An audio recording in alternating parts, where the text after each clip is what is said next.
ტრეშოტკა და 10-იანი. არა, 12-იანი. Red Bulli. არა, გამიხსენი. თან გამოვძვრები. ეგ არის. აია, ქვედა ზაშიტნიკი იყო ამძრალი რაღაც ხმაურობდა, მაგიტომ დავაყენეთ ადგილზე.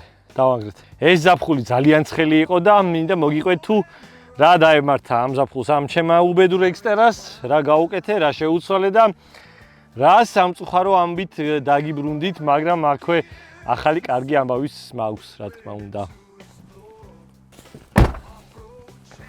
ესე იგი, ეს ზაფხული იყო სრული საშინელება. ძალიან ბევრი რაღაცა გაუბუჭდა ამ ჩემ წითელ იგლს. მათ შორის რულავოი ისევ 2 წლის მქონდა ეს პრობლემა და შევიძინე მეორადი, დავაყენე შეუცვალე სითხე, იმუშავა 2 წელი და გაჟონა. გაჟონა და გადავწყვიტე რომ აღარ ვიყიდი. წავიღე ჩემი ძველი და შევაკეთებ. საკმაოდ იაფიც დამინჯდა, 200 ლარი დამინჯდა თავის სითხიანი, თავის ხელობიანა, ყველაფრიანა და ჯერჯერობით ნორმ. ცოტა მაინც გამაგრებულია, მაგრამ წავარა. სამოლა თუ ვიშოვე სადმე კარგი რულავოი, იმას დავაკლებ. სავალი ნაწილი გავაკეთებ, სანამ წავიდოდი დიდ მოგზაურობებში, დასავლეთ საქართველოში, იქ მე ხევსურეთშიც ვიყავით და ასე შემდეგ. გომის მთაზე ვიყავით, ძალიან ბევრ ადგილას ვიყავით. კარგად ამაყად იდგა ნებისმიერ გზაზე, ჩემი მანქანა, იმიტომ რომ ძალიან ბევრ მეწყერულ ადგილებში მოგვიწია სიარული ხევსურეთში, გაიარა უპრობლემოდ, ჩავედით, ჩამოვედით, ავედით ზღვის დონიდან რაღაცა 2900-3000 მეტრზე დაახლოებით, ეს დათვიჯვრის უროტეხილს გავიარეთ. იქაც კარგად ვიკატავეთ, ჩამოვედით. რულავეზე გითხარით, მაგრამ ყველაზე დიდი სიახლე, რაც ვქონდა, ახლა განახებთ რა არის. წამოდი. ამო. მთავარი ცვლილება არის კაპოტის ქვეშ, ისევ და ისევ. რამაც იმოქმედა წვაზე, ალბათ მიხვდებოდით, რომ გაზი ჩავაყენე. ვიარე 2 წელი და როგორც იქნა, ძალიან გამაწვალა, კი არა დამხარჯა, ნოლებზე დამიყვანა მანქანამ.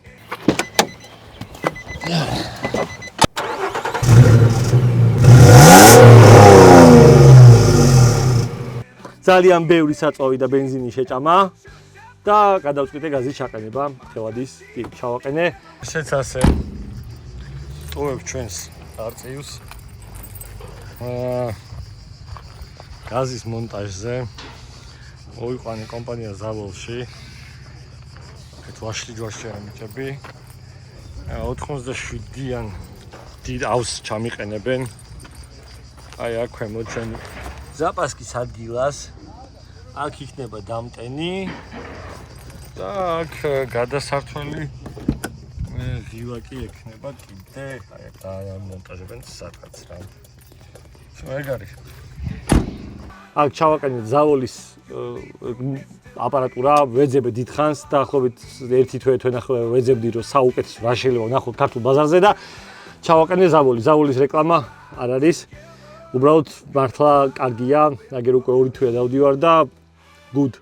დაახლოებით 5000 კილომეტრი გავიარე და იდეალურად შვეიცარიული საათივით მუშაობს, ასე რომ ჩემგან რეკომენდაცია არის. აქვე გაზის თემაში პატარა პრობლემა მქონდა.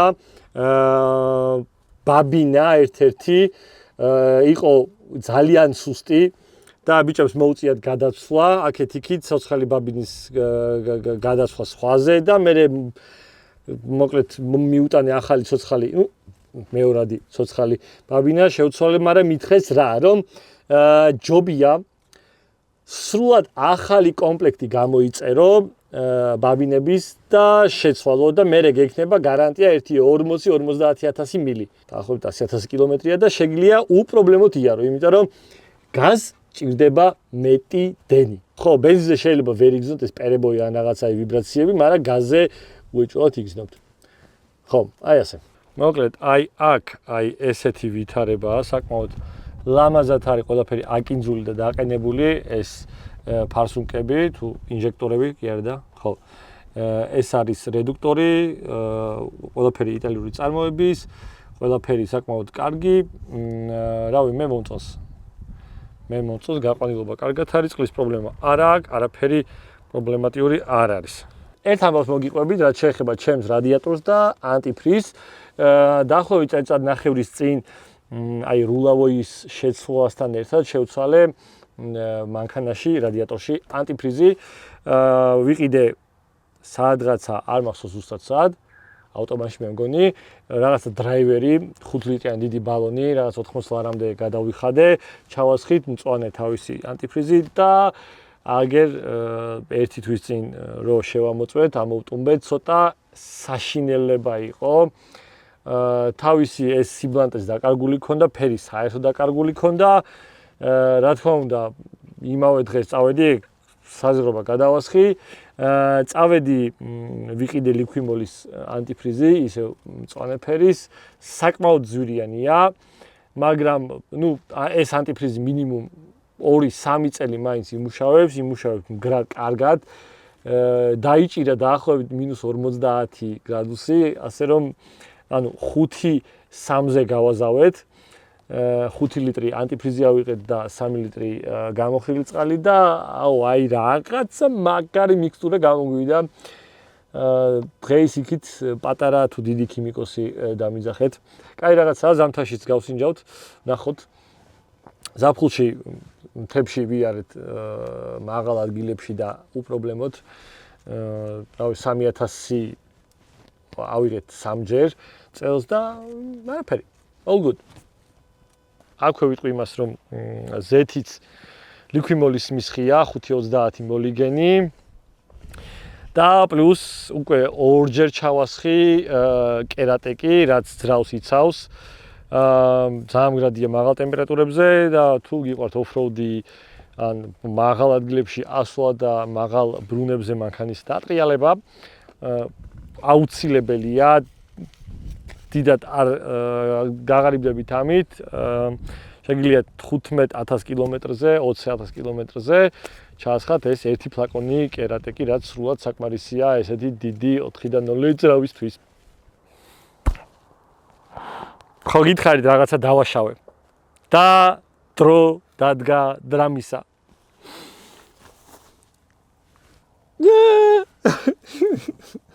კი, დავაშავე. ჩემი ლამაზი, გემრიელი, ფუმფულა MT საბურავები გავყიდე. კონფორსერები, რომლითაც დაახლოებით წელიწადნახევარი ვიარე, ძალიან კმაყოფილი ვიყავი ამ საბურავებით, მაგრამ დრო დადგა და გავყიდე. გადავიდე ჩემ ძველ კომპლექტზე, ეს ჩვეულებრივი HT რაღაცა cross-track რაღაც საბურავებია. სლიკებია. არა საოფროუდე საბურავია. ზომა ოდნავ განსხვავებულია, 65-70-ზეა. რატომ ვქენი და რატომ დავაშავე ეს? ალბათ დაგაინტერესებთ. ვეძებ ახალ საბურავებს და ვზრდი ზომას. კი, 32-იანებიდან, რაც მქონდა, რაც მეყენა ეს კონფორსერები, გადავალ 33-იანებზე, ანუ 285, 75-ზე. ოღონდ ალბათ გავჩერდები AT-ებზე. ასე რომ, ვინმეს თუ გაქვს სურვილი, რომ ან ჩემთან, ან ჩემს არხთან, ან ჩემს Xterra-სთან ითანამშრომლოთ, შეგიძლიათ შემოთავაზოთ რამე განსხვავებული საბურავები. შეგვიძლია გავტესტო, შეგიძლიათ ასევე მაჩუქოთ, შეგვიძლია ვიჩუქო. მოკლედ, ან კაი ფასდაკლება გამიკეთათ, მოკლედ საბურავი მჭირდება. ამხელა დრამის შემდეგ მინდა გაგახაროთ და მე ჩემ თავსაც ვახარებ ამით და ჩემ მანქანასაც ვახარებ. იმით რომ შევძელი და აი ამდენი 2 წლის მერე, რაც კი მყავს ეს მანქანა, გავაგზელე ჩემი პროექტი და უფრო მაღალ ეტაპზე ამყავს ჩემი ლიფტი. ანუ მანქანის დალიფტვას გულისხმობ და როგორც იქნა მეღირსა ეგრეთ წოდებული მაღალი შარავები, ball joint-ები რა. ხო და ახლა განახებთ. მომაწოდე კამერა. მადლობა. აი ნახეთ. ეს ჩემი ზედა გიტარა. საკმაოდ დახრილი იყო, დაახლოებით 30-40 გრადუსზე იყო დახრილი და იყო ძალიან დაჭიმული. ვიყიდეთ, გამოვიწერეთ უფრო გრძელი შარავოი. რის ხარჯზე, რის შედეგადაც, რა თქმა უნდა, გიტარა გაიშალა და როგორც ხედავთ უკვე, რავი, აი ძალიან კაი მართკუთხედ ესეთ თითქმის 90 გრადუსზე არის გაშლილი უკვე ეს გიტარა და ბევრად კაი სვლა აქვს, ხო და თან აღარც უტყავს აი ამ ჩაშკის თავს და ნუ მოკლედ ხადავოიც ინახება, სავალი ნაწილიც ინახება, არაფერი არ ფუჭდება, ძალიან კარგია, VR უკვე off-road-ზე. აქვს თავისი ესეთი პატარა ძუძუკა ტაოტისთვის, ტაოტიც ჩაიმატა, იქონდა თავის თეთრი ტაოტი, მაგრამ ჩვენ დავამატეთ ჩვენი ტაოტი და მოკლედ ძალიან კარგად არის. სლიკები. რა თქმა უნდა, ბედნიერი ვარ, კმაყოფილი ვარ. კიდე მინდა გავიდე სადმე და სავარაუდოდ რაჭაშიც წავალ, იქაც გავტესტავ, მაგრამ ნუ აი აქ აი თბილისის ზღვაზე ვართ, აქ ვიღებთ 1-2 დიაგონალის გამოიარე, ძალიან რბილად, ძალიან კარგად და კომფორტულად, ასე რომ ჩემგან რეკომენდაცია უეჭველად გრძელი შაროები დააყენეთ მანქანას, როდესაც ლიფტავთ. აუცილებლად.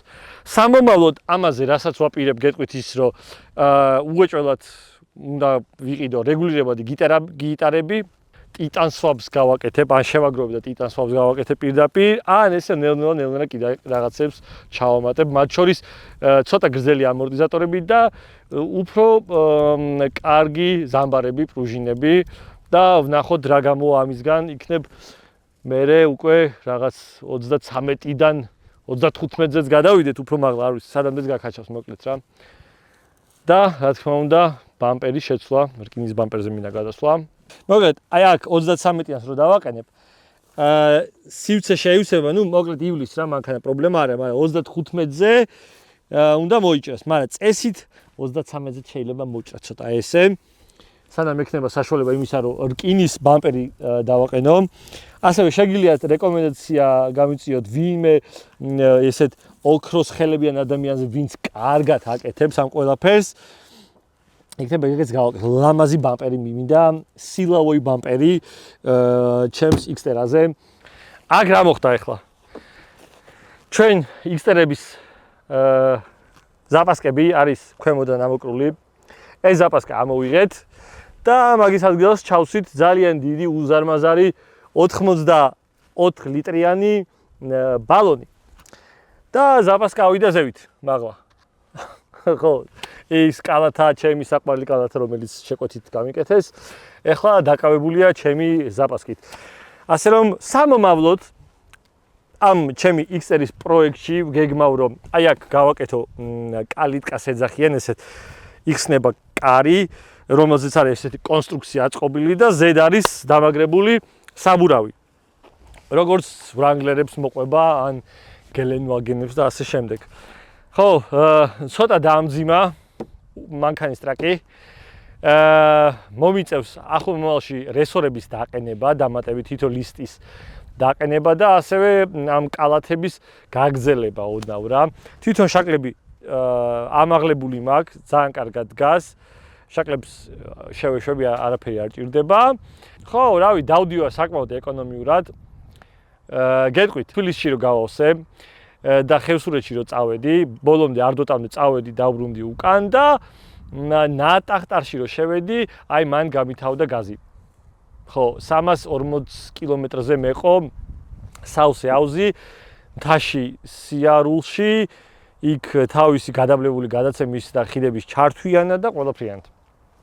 ასე რომ good.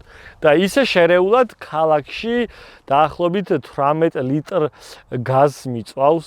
სანამ გაძვირდებოდა ძალიან კარგი იყო, ეხლა ცოტა გაძვირდა და ცოტა მეძვირება, მაგრამ არაუშავ ბენზინთან შედარებით მაინც ძალიან დიდი ეკონომია, დაახლოებით 50%-მდე გამოდის ეკონომია. ეს კი. და სად ვიყავი აქამდე? ხო, არ ვიცი. მოკლედ, ბევრი რამე მინდა მე მგონი ჩემ მანქანისგან. ეგ ადის უკვე რაღაცა 10-15,000 დოლარზე, მაგრამ მაინც. მოკლედ, ძალიან მინდა ეს ბოლომდე მივიყვანო მანქანა ისე რომ მე როგორც მინდა რა. და დავჭირდება კიდე ჯალამბარი, აი აქ ლებიოტკა. აი აქ კაი ბამპერი რომ ექნება, აი აქ დადგება ეს ჩვენი ლებიოტკა ჯალამბარი. ნომრები ყოველთვის დარჩება მანქანაზე. და აქვე შეგახსენებთ ის, რომ ეს უკვე მეორე Xterra ამ ნომრებზე. პირველი ჩემი თეთრი Xterra რაც ვყავდა, Pro 4X იყო 2000 წლიანი და იმასაც ეს Eagle 001 ნომრები ეყენა Z.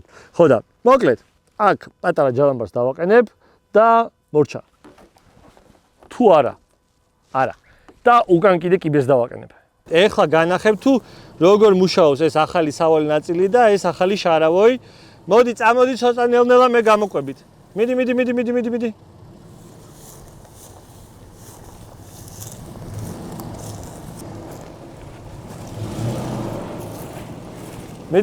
მიდი წინ მიდი.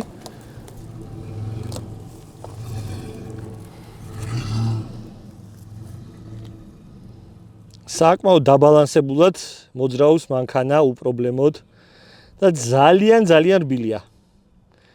აქვე გვაქვს ძალიან დიდი და საინტერესო სიახლე, რაც შეეხება ჩვენს Nissan-ებს. კერძოდ ეს Xterra-ს ეხება.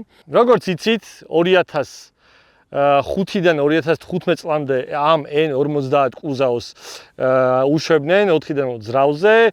საკმაოდ კარგი მანქანა გამოვიდათ.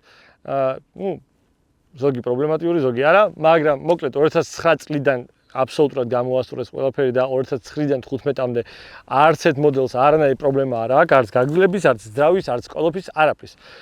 მოკლედ გაამართლა ამ 10 წლიანმა ლაინმა N50-ების წარმოების და მე ძალიან დიდი და ძალიან ცუდი ჩავარდნა ჰქონდათ, იმიტომ რომ 2015-დან 2020 წლამდე Xterra არ გამოსულა და გამოუშვეს Nissan Terra, მე X-იც დაუმატეს და გამოვიდა Xterra, მაგრამ რაღაცა არ ვიცი, რაღაცას დაამსგავსეს საშინელებას და აი დადგა ის ნანატრი ჟამი, წელი, დრო თუ რაც არის და 2028 წლისთვის დაანონსეს ახალი Nissan Xterra, რომელიც იქნება V6 6-ცილინდრიან ძრავს აბრუნებენ ამ მანქანაში და ასევე გამოვა ახალი Nissan Pathfinder-ი, იმიტომ რომ იცით რომ 2012-ში მორჩა Pathfinder-ების ეპოქა და გამოვიდა რაღაცა პარკეტნიკი, რომელიც რაღაცა CRV-ს თუ რაღაცას დაამსგავსეს და ისიც ვერაფერში ვერ ადგებოდა ხალხს ოფროუდის მოყვარულებს და დარწმუნებული ვარ, რომ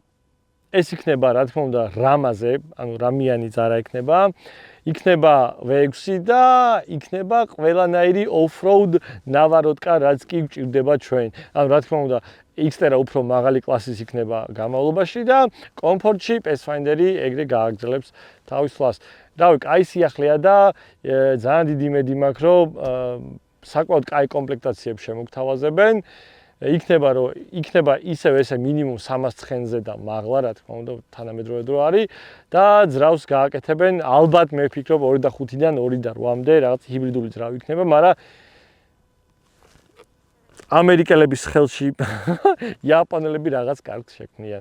всё, მადლობა ყურადღებისთვის, ეს ჩემი ესეთი Nissan Xterra-ს ვლოგაობა იყო. პატარა სიახლეებზე ვილაპარაკეთ და ძალიან დიდი იმედი მაქვს, რომ ძალიან ახლო მომავალში რაღაცა გასვლითი ეტაპებს შემოგთავაზებთ. ძალიან მინდა ვაშლოვანში წასვლა, ასევე სვანეთში, ასევე ბევრ ადგილას იქ, სადაც არ ყოფილვარ წელს. წელს. არა, წელს სვანეთში ვიყავით. მადლობა ბეწიკოს, ჩემს ოპერატორს. მადლობა დანის, რომ ტვინს ბურღავდა, მაგრამ ეხლა წყნარად არის, სადღაც თავი ამოყავი. და რა ვიცი, დაალაიქეთ, გამოიწერეთ არხი და მე Xterra ვიდეოებს შემოგთავაზებთ ჩვენ. გაზიარება. ზარის ნიშანი გაათეთრეთ. ზარის ნიშანი გაათეთრეთ, არ ვიცი დაიმრად ხო, მაგრამ ოკეი. ეს ჩვენი ოპერატორი ბეატრис. დააჭირე. და ასევე მატარებდი რაც. ხო, ბეწი მატარა. უი, ხო, კადრებში რაც ნახეთ, ბეწიმ გაატარა. რა შევი დანი? ვინც არ იცი, ჩვენ გვაქვს სამოგზაურო არხი, საოჯახო სამოგზაურო არხი, რომელსაც ქვია My Wild Family და იქაც შემოგვიერთით My Wild Family და როგორც მე, ასევე ჩემი ბავშვები, აი ესეთი ველურები არიან.